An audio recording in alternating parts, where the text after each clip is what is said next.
Ya, pemirsa, pemerintah memperbolehkan bioskop dibuka kembali selama pemberlakuan PPKM. Meski demikian, pembukaan bioskop harus diiringi dengan kewajiban penggunaan aplikasi Peduli Lindungi. Orang dengan kategori hijau menurut aplikasi serta kapasitas pengunjung maksimal 50%.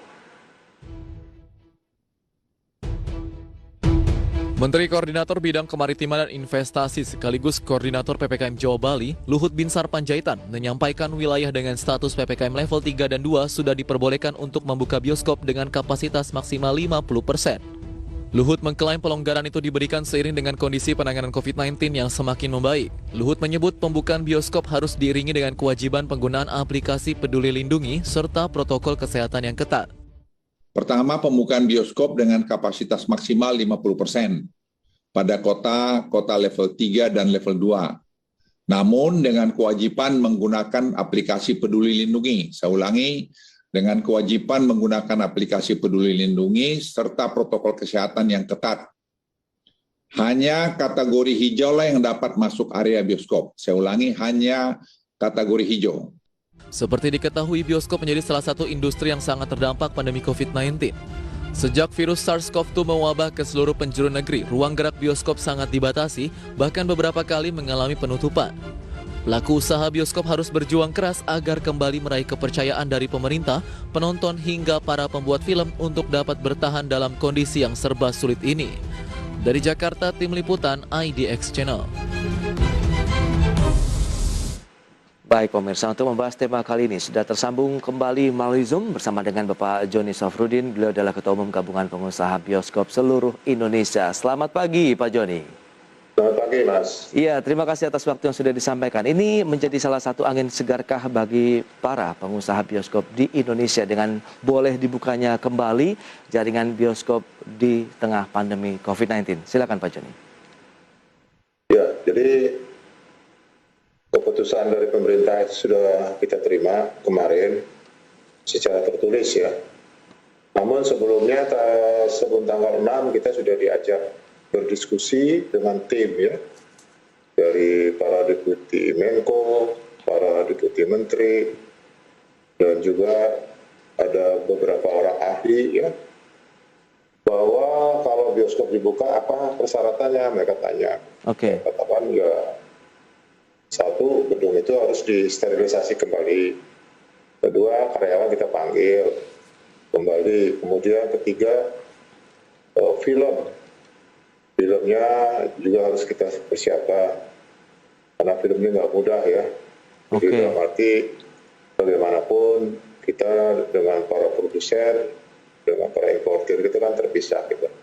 Nah, sayangnya film nasional ini tidak ada yang berani masuk ke bioskop film-filmnya gitu, hanya masuk import sudah masuk, kira-kira ada 12 judul film dari Amerika, itu sudah disampaikan, didistribusikan ke seluruh Indonesia, artinya sudah ada di server proyektor masing-masing. Tinggal menunggu komando kapan diputar gitu. Satu ya, yang menarik di sini adalah Peduli Lindungi ini. Ini yang cukup lama, 3-4 hari ini, karena kita seluruh Indonesia. Dia katakan kalau asosiasi bisa membantu pemerintah, ya saya kira siap aja. Kita akan bantu, kemudian kita awasi, dan seterusnya gitu. Nah, saya rasa ini yang paling bagus selama ada pandemi ini, kinerja pemerintah. Kalau yang PSBB dulu kita kan ngalamin buka tutup, baru 2 hari tutup lagi, jadi itu tidak kepastian satu. Mungkin masih dalam tahap penjajakan, pembelajaran dan sebagainya. Betul. Tapi tidak pernah kita diajak diskusi. Nah, kali ini bagus. Iya. Ajak diskusi, kemudian dari hati ke hati kita masing-masing apa permasalahan. Kenapa? Para pejabat ini kan juga nggak ngerti bioskop. Iya, oke. Jadi nggak ngerti, tapi kan tahu-tahu boleh atau tidak. Betul. Haram atau halal, ini kan saya rasa harus diperbaiki lah komunikasinya. Nah, kali ini bagus. Saya puji kali ini Pak Luhut ya, Pak Erlangga, Pak Tito, semuanya bagus. Pak Gubernur DKI juga bagus ya. Saya rasa dengan Dinas Pariwisata juga bagus. Jadi kooperatif. Baik, Pak Joni. Mungkin ini yang mungkin belum sesuai ya. kita sesuaikan, kemudian mereka minta apa, surat dan sebagainya, kita siapkan.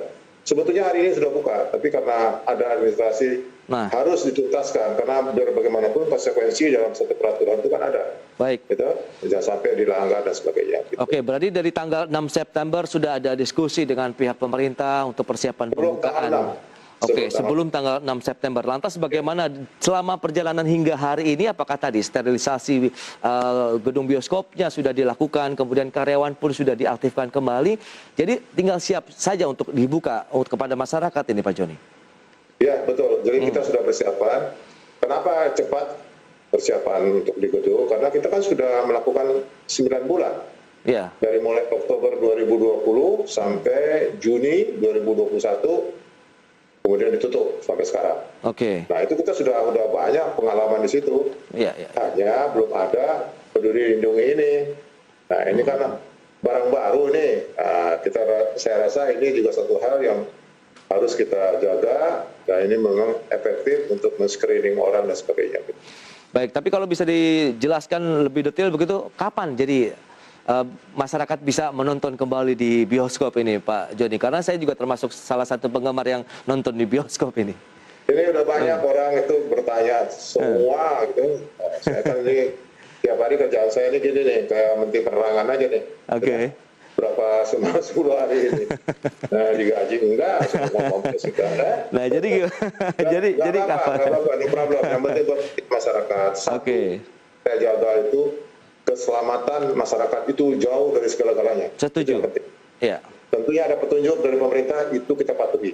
Ya. Kalau nggak patuh, mohon maaf, jangan masuk ke bioskop. Itu satu ya. Iya. Yang kedua ya, tadi saya katakan tadi bahwa pemerintah sudah melakukan suatu langkah-langkah dan sistem mekanisme yang bagus. Ini dipertahankan, kalau bisa ditingkatkan. Gitu. Memang ini ada sedikit kita harus luruskan.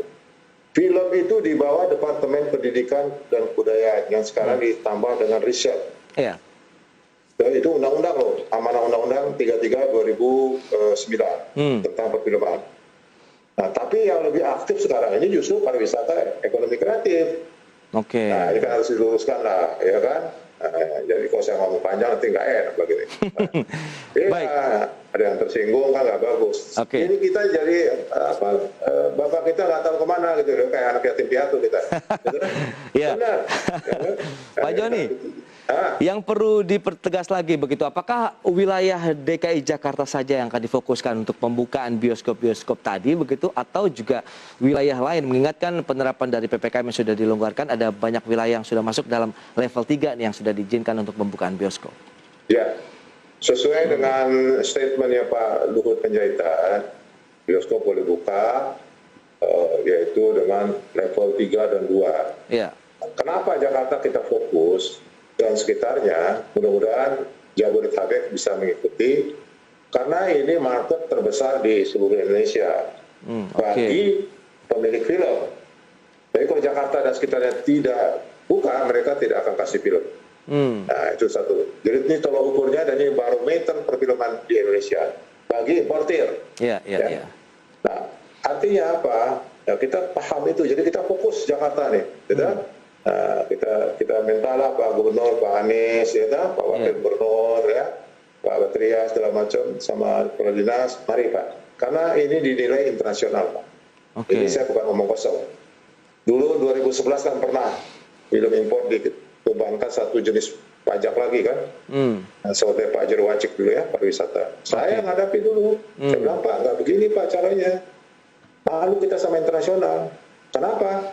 Saya diminta wawancara oleh VOA dari BBC London, dari Australia. Kalimatnya beda, bukan soal film. Pak, Bapak Ketua Bioskop dia. Apa tidak suka dengan Amerika lagi orang Indonesia? Oh, bukan Pak.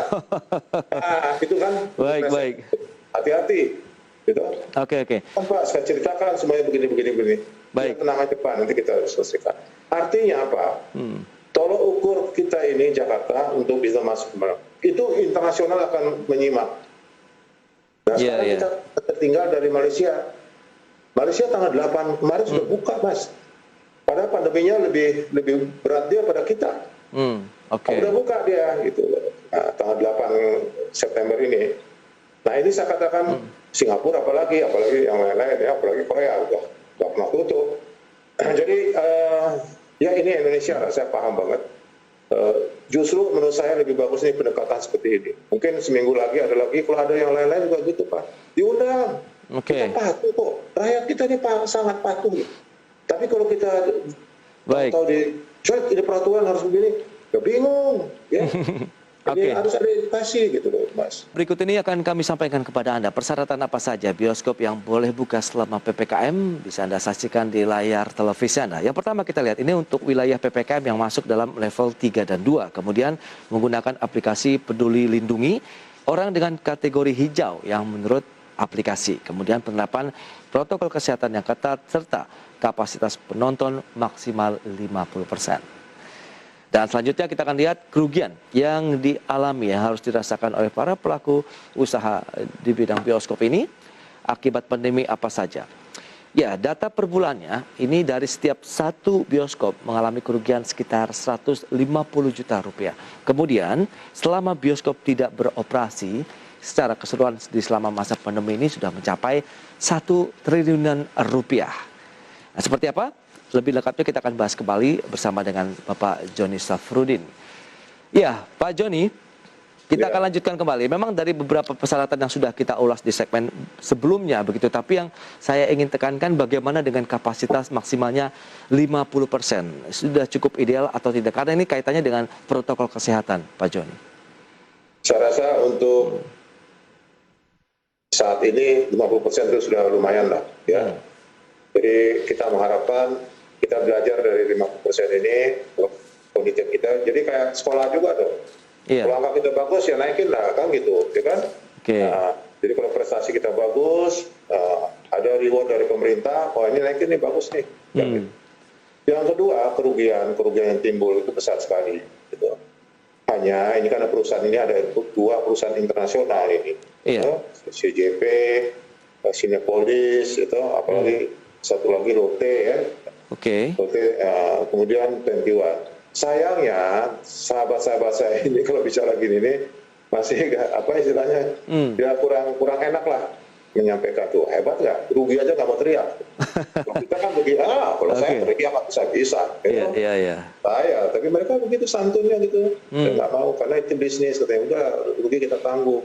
Nah, hitungan sementara kalau saya lihat itu udah berapa triliun ya? Satu jaringan itu 1 triliun ada kan? Untuk satu jaringan bioskop, 1 triliun. Ya, bioskop yang jaringan internasional ini, Meksiko itu Cinepolis. Kemudian untuk bioskop CJP itu Korea. Bukan? Nah itu aja sudah triliunan. Nah belum 21. Mereka jumlahnya 63 sama 68 lokasi. Yang dua ini, yang CJP dan Cinepolis. Kalau 21 itu 200 lebih, 280. Lokasi ya, bukan layar ya. Nah, yang lainnya independen. Kalau layar seluruhnya total sekitar 2015 layar seluruh Indonesia. Sebetulnya sih sudah bisa 3.000 sekarang kalau nggak terjadi pandemi. Gitu. Karena begitu besar antusias masyarakat ke bioskop ya.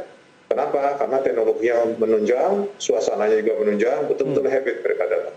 Itu yang saya lihat. Tapi karena pandemi ya udahlah. Kita sabar dulu, gitu kan? Pak Joni, ada yang sampai gulung tikar tidak nih dari pelaku usaha bioskop sejauh ini? Ada, cuma saya nggak etis nyampainya. Tapi ada ya? Iya, nanti berikutnya nyampein lagi kan. Nah, jadi kita jaga, jangan sampai gulung tikar, jangan sampai tutup permanen. Itu berat banget nanti risikonya Indonesia dipandang internasional. Kasihan Pak Presiden kita ditanya terus nanti. Baik, nah Pak, bicara mengenai kondisi saat ini yang sudah boleh dibuka, Anda lihat seberapa optimis untuk meningkatkan kinerja lagi dari perusahaan-perusahaan bioskop di Indonesia? Bagaimana Mas? Untuk meningkatkan dengan adanya pembukaan kembali sudah dibolehkan sekitar 50%, sejauh mana ini dampaknya terhadap peningkatan kinerja lagi dari perusahaan bioskop? Ya, saya rasa standarisasi kita udah sama lah ya. Artinya kita bekerja secara profesional, makin tahun makin baik. Nah, untuk hal-hal yang terjadi seperti ini yang menjadi merosot lagi kita. harus kita ada yang banyak sudah resign dan sebagainya, ya kan? Oke. Ada 15.000 lebih karyawan bioskop di seluruh Indonesia. Itu belum ada satupun itu bantuan dari pemerintah buat karyawannya, nggak ada. Mungkin nggak penting kali ya, nggak tahu ya. Nah, ya udahlah, kita jalan aja lah, gitu kan. Nah, itu satu hal. Baik. Yang kedua ya, mereka ini di manage oleh perusahaan-perusahaan besar, gitu. Disiplinnya tinggi, dan sebagainya tinggi. Ya UMR-nya juga tinggi juga mereka, gitu. Nah, itu konsekuensinya kan. Iya, iya. Saya rasa udah bagus lah Indonesia. Indonesia bioskop terbaik di Asia. Kenapa? Saya udah lihat. Saya lihat di Australia, saya lihat di Thailand, Singapura, itu Hong Kong, itu paling bagus Indonesia. Oke. Indonesia tuh bikin bioskop itu sangat-sangat perfect. Tentang soundproofnya, tidak suara menyeberang dan sebagainya, layarnya dan sebagainya, tempat duduknya, bagus. Lobbynya, gitu. Saya lihat di mana di Bangkok nggak kayak gitu, gitu. Oke. Nah, itu yang saya katakan tadi, kita bangga ya punya bioskop seperti ini untuk Indonesia, gitu. Jadi nggak ada lagi bioskop yang tidak pakai AC sekarang. Oke. Kalau pakai AC nggak bakal datang sekarang penonton, gitu. Baik. Karena layarnya bagus, gambarnya bagus, Iya. soundnya juga bagus, pakai surround dan sebagainya.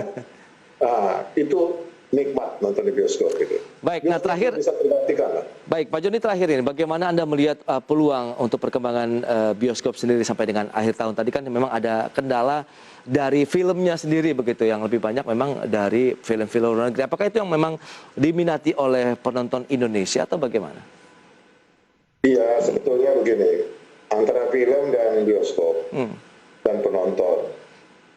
Penonton itu sudah terbiasa kalau hari-hari besar, Idul Fitri, Idul Adha, kemudian Natal, Tahun Baru, itu luar biasa penontonnya. Dan produser maupun importir itu udah tahu tuh, dia turun film di situ. Termasuk ini akhir tahun ini banyak film bagus-bagus. Sayangnya ini anak-anak kan belum boleh masuk. Nanti di Desember tuh ada film anak-anak bagus. Mudah-mudahan bisa dilonggarkan gitu loh. Itu menurut saya. Jadi apa prospek ke depan ya, kita nggak bisa mengatakan apa-apa sekarang ini. Gitu.